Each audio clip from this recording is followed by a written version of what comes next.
J'espère que tu vas bien, que tu passes un bel été même, et que tu es au soleil et que tu vois cette vidéo dans dans des très bonnes conditions. Cette vidéo qui va être consacrée aux dettes karmiques ou mémoire familiale.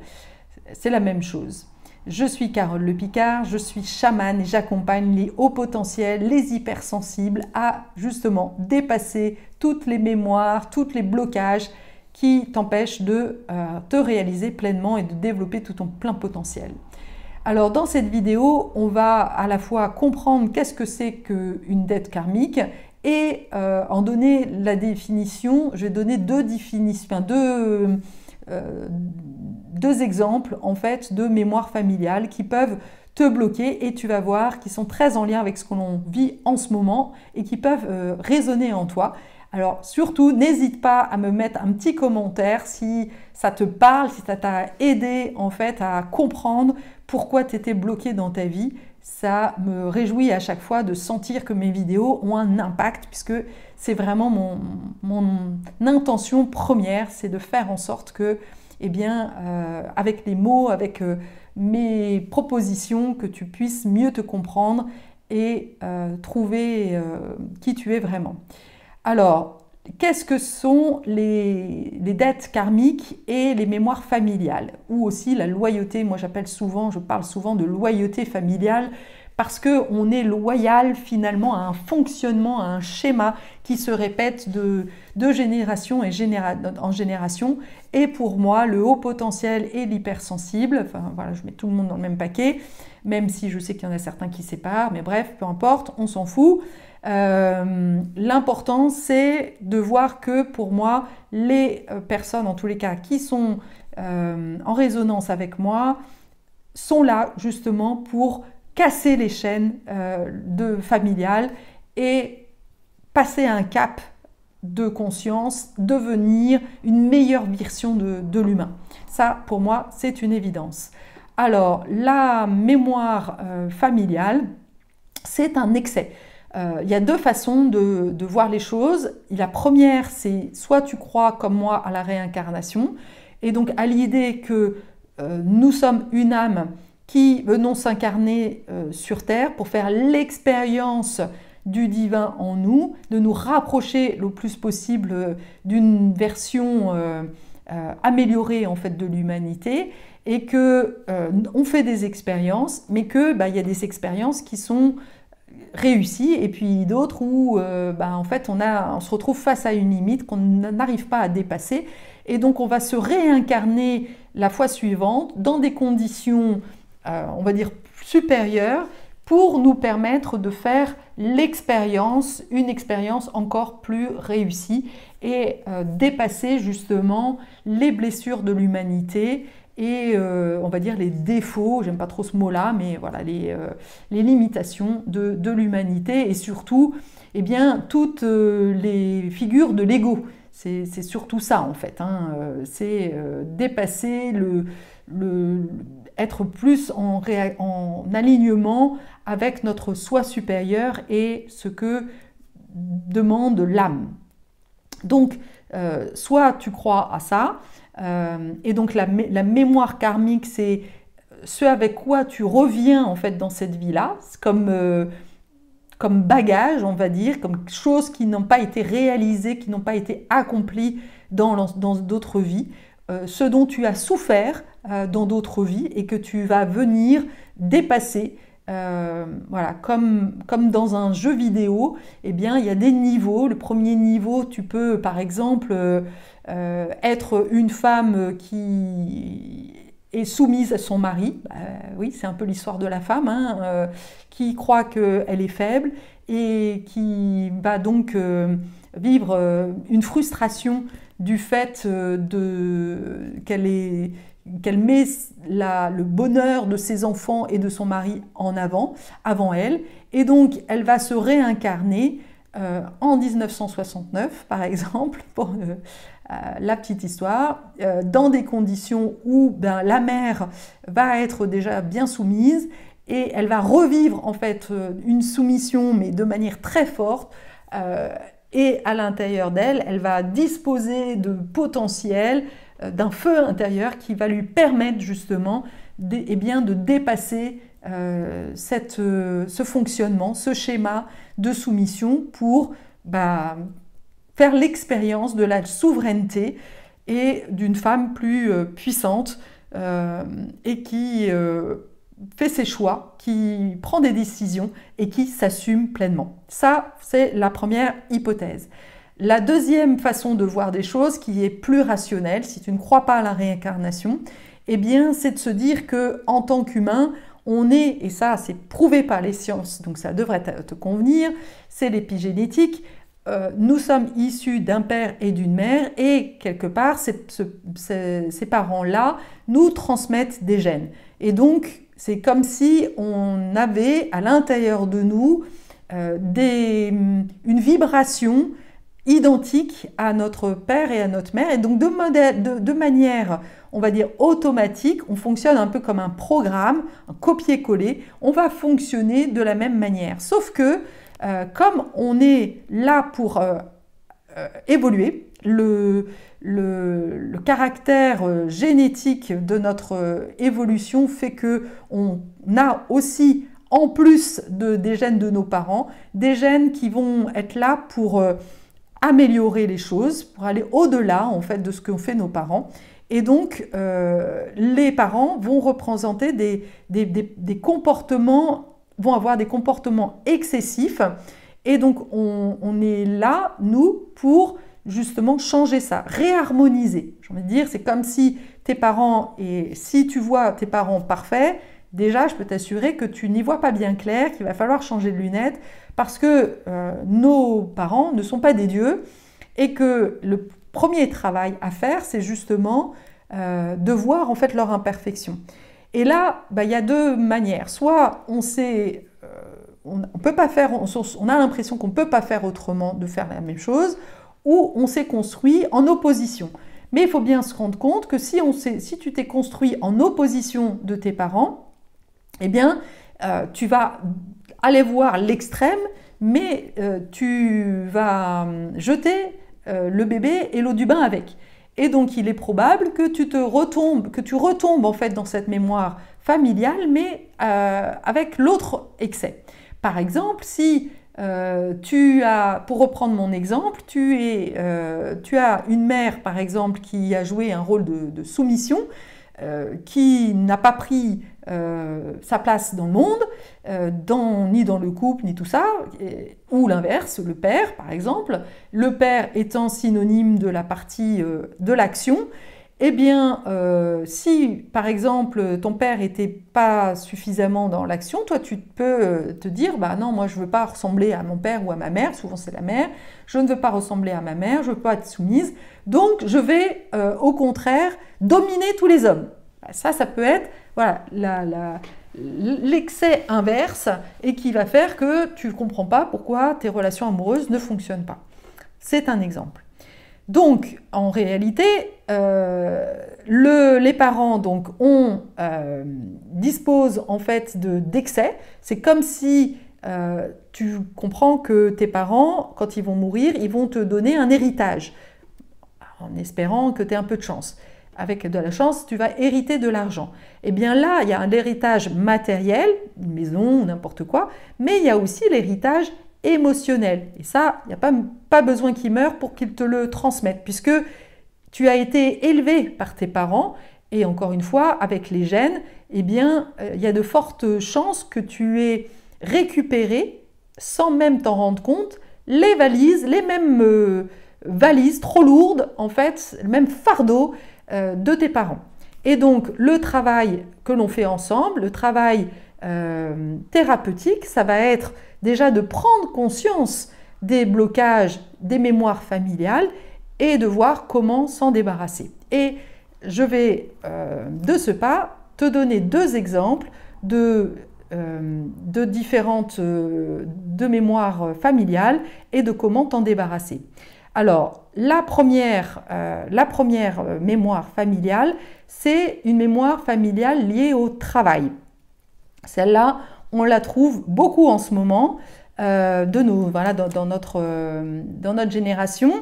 C'est aussi à un autre niveau, la mémoire qui parle de la mort, vie, renaissance. Et celle-là, elle m'est très précieuse parce que c'est le cycle de la vie. Il faut accepter de laisser mourir les choses pour pouvoir renaître à autre chose.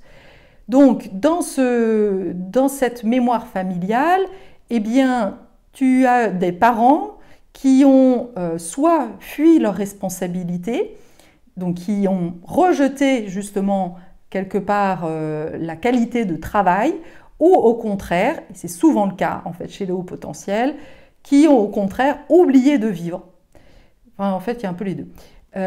Qui ont oublié de vivre et qui se sont acharnés à passer leur vie au travail et qui se sont complètement coupés de la notion de plaisir. Et ça, chez la femme, on le trouve souvent parce que le plaisir, pour la petite histoire, est synonyme de culpabilité. Bon, là, je ne vais pas développer, mais il suffit d'aller voir un petit peu ce que la religion nous met comme bagage à ce niveau-là pour comprendre. Donc, qu'est-ce qui va se passer? Eh bien, si tu as cette mémoire-là, soit tu vas faire la même chose, c'est-à-dire soit tu vas passer ta vie à vouloir travailler, c'est-à-dire voilà, si tu es sur LinkedIn, tu vas passer ta vie un peu comme moi, à monter en fait les grades, à penser qu'il faut travailler dur pour réussir, qu'il faut réussir pour réussir sa vie. Voilà, tu te sacrifies à ta vie professionnelle et du coup, tu oublies de vivre. Ça, c'est la première des choses. Ou alors, tu peux aussi avoir des peurs qui font blocage. C'est peur justement d'être dans l'action.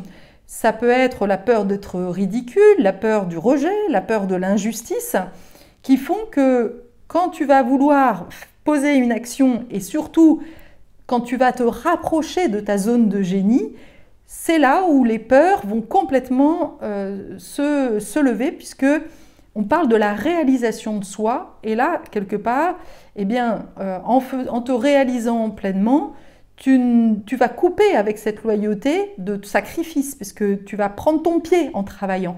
Et ça, c'est pas autorisé. Donc, tu vas avoir toutes les peurs qui vont venir comme étant autant d'interdits. Et qui vont te déplacer, en fait, font faire que tu vas fuir, en fait, là où tu es engagé.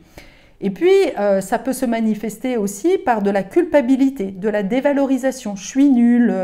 Voilà, dès que tu vas faire quelque chose, tu vas avoir le sentiment que c'est jamais à la hauteur, que tu vas pas être satisfaite, que tu vas avoir...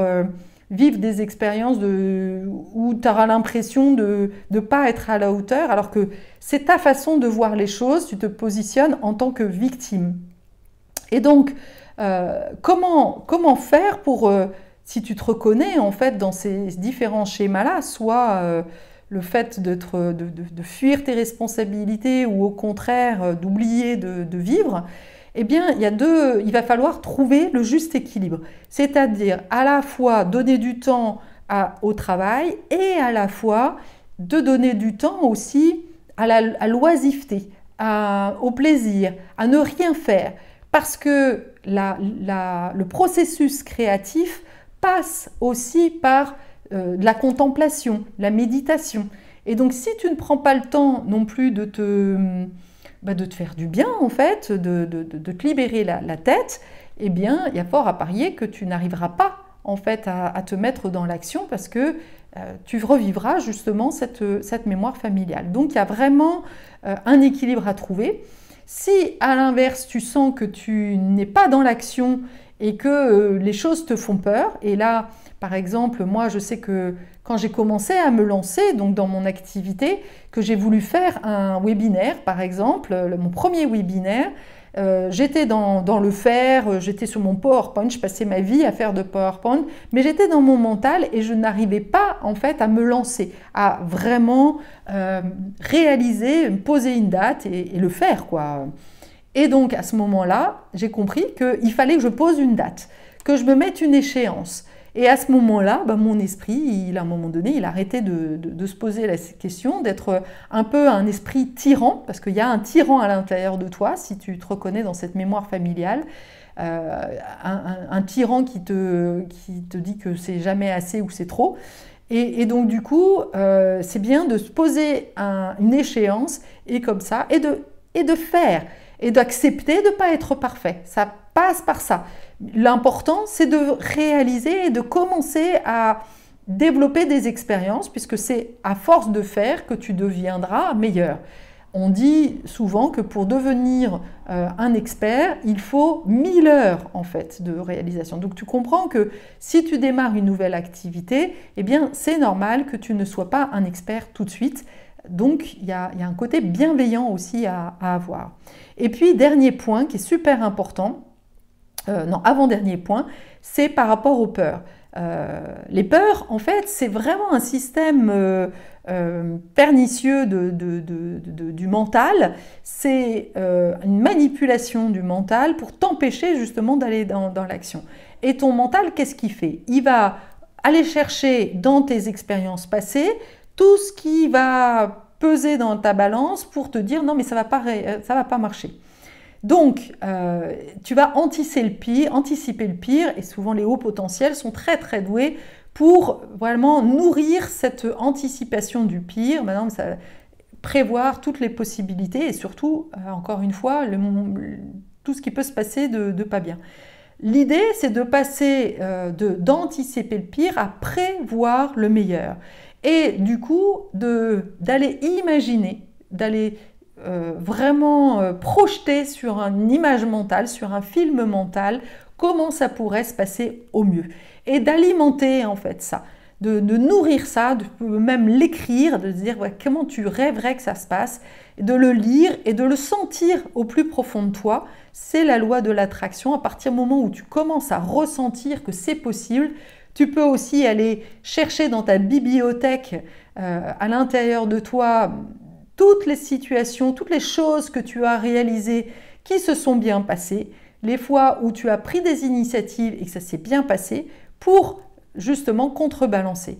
Et encore une fois, l'important, c'est de faire, d'agir, d'assumer et de tirer des expériences, des enseignements plutôt, par rapport à l'expérience que tu auras réalisée. Encore une fois, la première expérience ne sera pas parfaite, mais tu vas apprendre en marchant. C'est normal, ça fait partie du processus.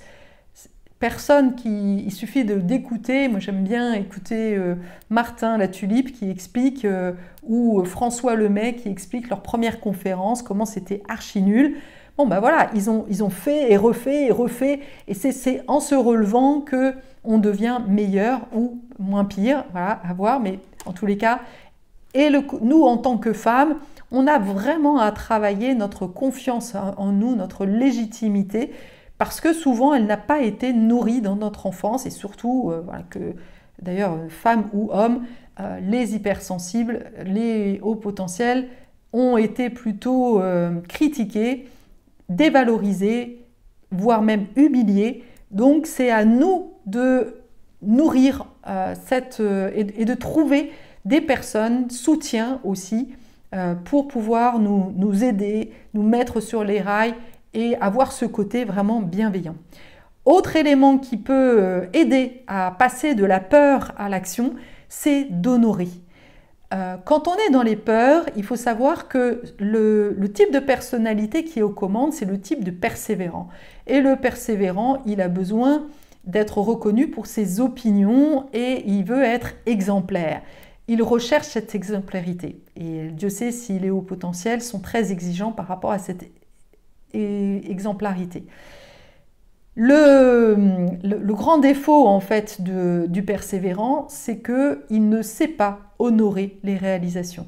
Donc, il faut que tu fasses l'effort, que tu prennes le temps de mettre un peu sur pause et d'aller chercher, d'aller là encore lister toutes les choses que tu fais, toutes les actions que tu as réalisées, et quitte à te comparer à d'autres personnes, d'autres femmes, d'autres hommes qui ne font pas tout le travail que tu fais sur toi.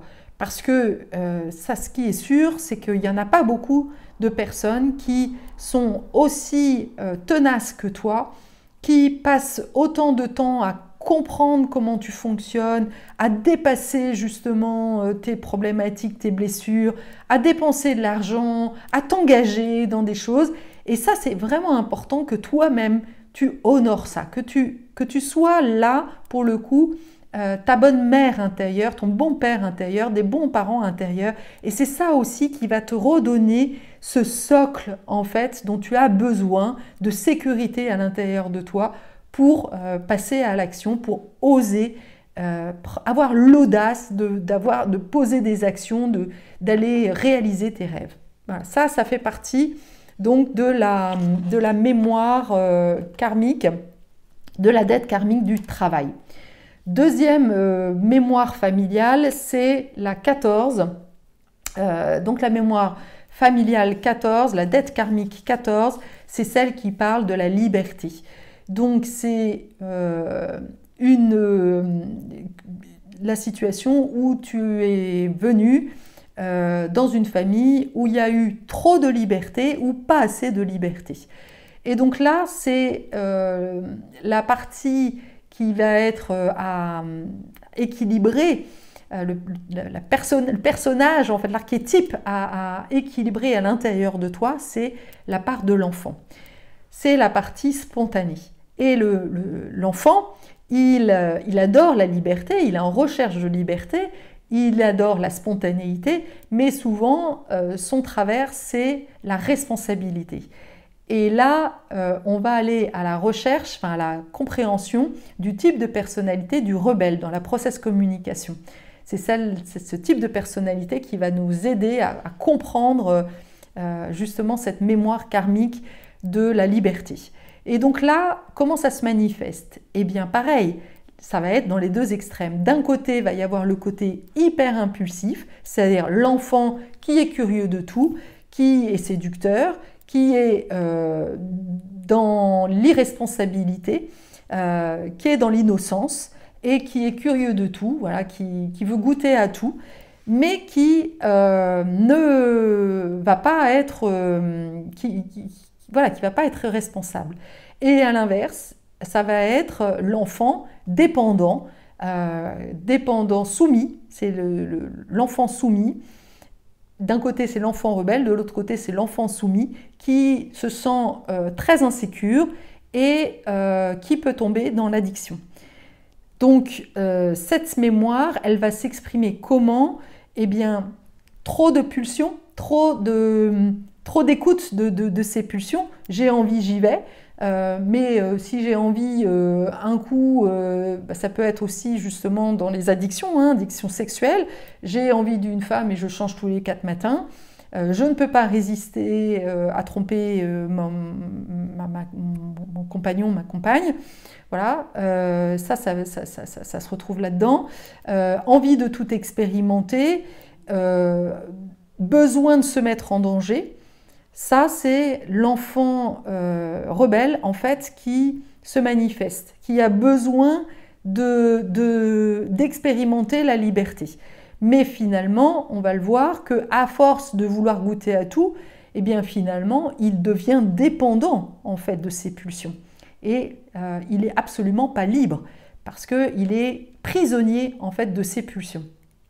La deuxième façon d'exprimer cette mémoire karmique, eh bien, c'est le côté très réactif, le côté soupe au lait. Si tu as eu des parents très, prévisibles, très peu prévisibles, un coup c'était blanc, un coup c'était noir, un coup c'est je suis gentil, un coup c'est je suis agressif, c'est très sujet à, voilà encore, je ne maîtrise pas en fait mes pulsions, mes colères, mes émotions, eh bien il y a fort à parier que tu te retrouves dans cette mémoire familiale. Donc on ne sait pas sur quel pied danser, on ne sait pas comment l'autre va réagir, et donc tu te reconnais là-dessus dans par exemple des colères que tu n'arrives pas à gérer. Ça peut être voilà, des émotions qui te dépassent en fait. Donc là, c'était clairement en lien avec cette mémoire familiale. La troisième façon, troisième symptôme, c'est la peur de l'inconnu. C'est l'enfant qui est soumis et qui est complètement insécure. Là, souvent, derrière, il y a des traumatismes qu'il est intéressant d'aller revisiter. Et donc, il y a la peur du changement. Et c'est cette peur-là, là je fais vraiment une petite aparté qui est importante, parce que c'est souvent cette blessure, enfin cette mémoire familiale et cette peur de l'inconnu que l'on voit en ce moment. Beaucoup de gens que je reçois ont envie en fait d'expérimenter, de sortir justement d'un travail qui ne leur convient pas ou d'un mariage, d'un couple qui ne leur convienne pas, mais il y a la peur de ce changement, la peur de l'inconnu, la peur de changer qui les empêche de manière très inconsciente de passer à l'acte. Et donc là, c'est cette mémoire qui est présente. Donc, il faut comprendre que pour pouvoir se dégager de cette mémoire, de cette dette karmique, il va falloir trouver cet équilibre, c'est-à-dire à la fois accepter le côté féminin, c'est-à-dire le côté spontané, le côté écouter l'intuition, mais passer à l'action. Donc là, c'est vraiment l'équilibre féminin-masculin qui est à rééquilibrer. Et donc pour ça, ça va passer aussi par la reconnexion du corps. Il faut bien comprendre, je l'ai dit tout à l'heure, qu'à force de vouloir vivre une vie que de plaisir, et Dieu sait si en ce moment, enfin, si la société telle qu'elle est proposée, la société de consommation, nous pousse à ça en fait. Elle nous motive en fait quelque part dans cette posture de l'enfant soumis, c'est-à-dire soumis aux pulsions. Tous les jours, tu as de nouveau un nouvel iPhone, de nouveaux plaisirs qui sont à disposition. Et donc, quelque part, et c'est ça qui est intéressant, c'est pas pour rien que j'ai choisi ces deux exemples-là, tu deviens un bourreau du travail, tu passes ta vie à travailler pour quelque part satisfaire ton enfant compulsif qui a besoin de toujours consommer, voilà, et qui est voire même addictif à des drogues. Et donc tu vois bien qu'en étant là-dedans, tu n'es absolument pas libre. Tu as l'impression d'être libre d'acheter tout ce que tu veux, mais en réalité, tu es prisonnier de ce fonctionnement, de ce comportement compulsif.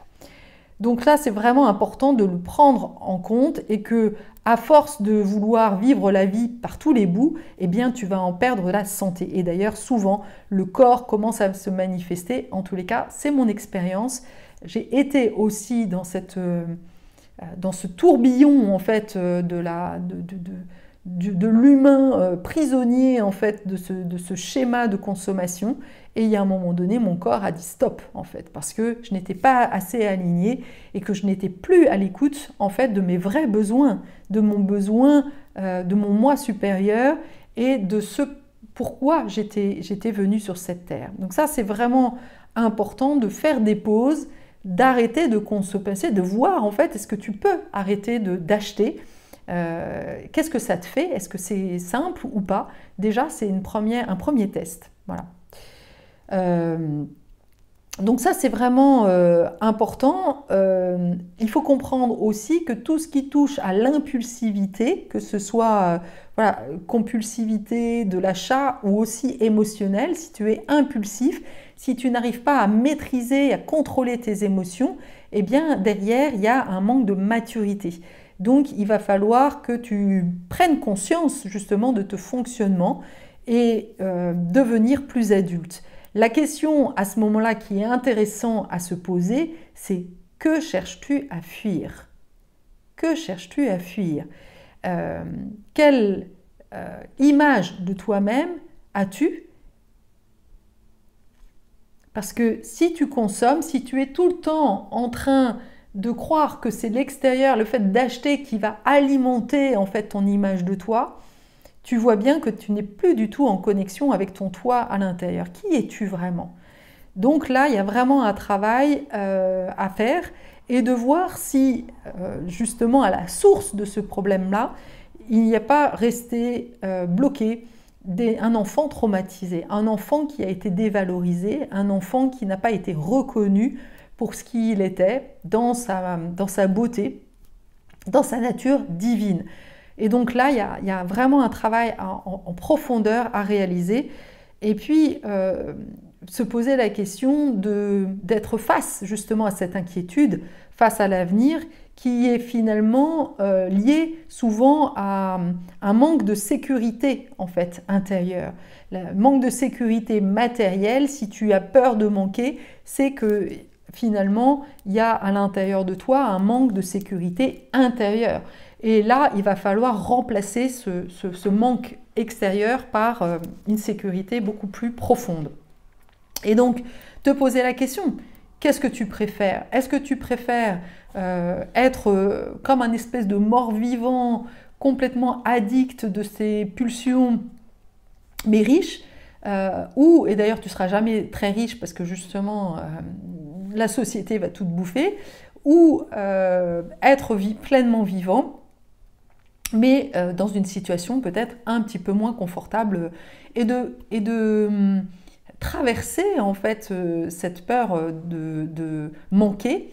Eh bien tu vas réaliser que finalement la vie t'apporte vraiment toujours ce dont tu as besoin au moment où tu en as besoin. En tous les cas, moi c'est vraiment l'expérience que j'ai faite, puisque je suis passée d'un poste de direction marketing où je gagnais entre 5 et 7 000 euros avec voiture de fonction et tout ça, à rien du tout. J'étais chômeuse, fin de droit.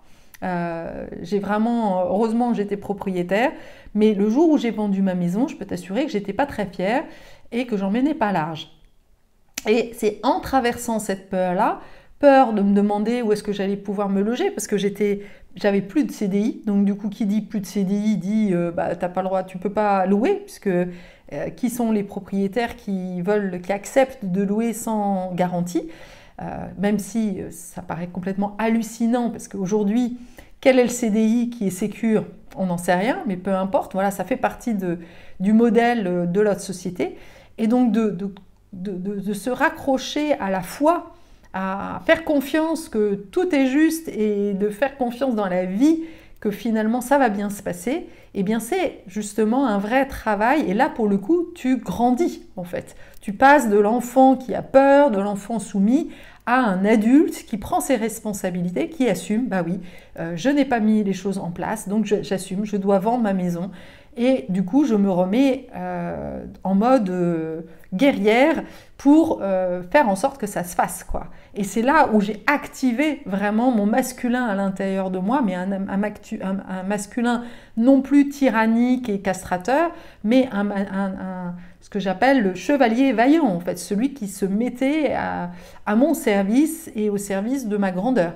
Et c'est comme ça que j'ai pu vraiment dépasser mes peurs et réaliser finalement mon rêve de devenir thérapeute et d'accompagner les gens, parce que c'est ça qui vraiment m'apporte la joie, quoi. Même si je gagne beaucoup moins, je m'en fous parce que j'ai beaucoup moins de moyens, enfin j'ai beaucoup moins de moyens, mais beaucoup moins de besoins aussi. Je suis dans l'essentiel en fait, je consomme sur Vinted, ça me va très bien, je n'ai plus besoin en fait de m'acheter des tenues à 300 € pour nourrir mon ego. Voilà, ça fait partie du chemin de la transformation.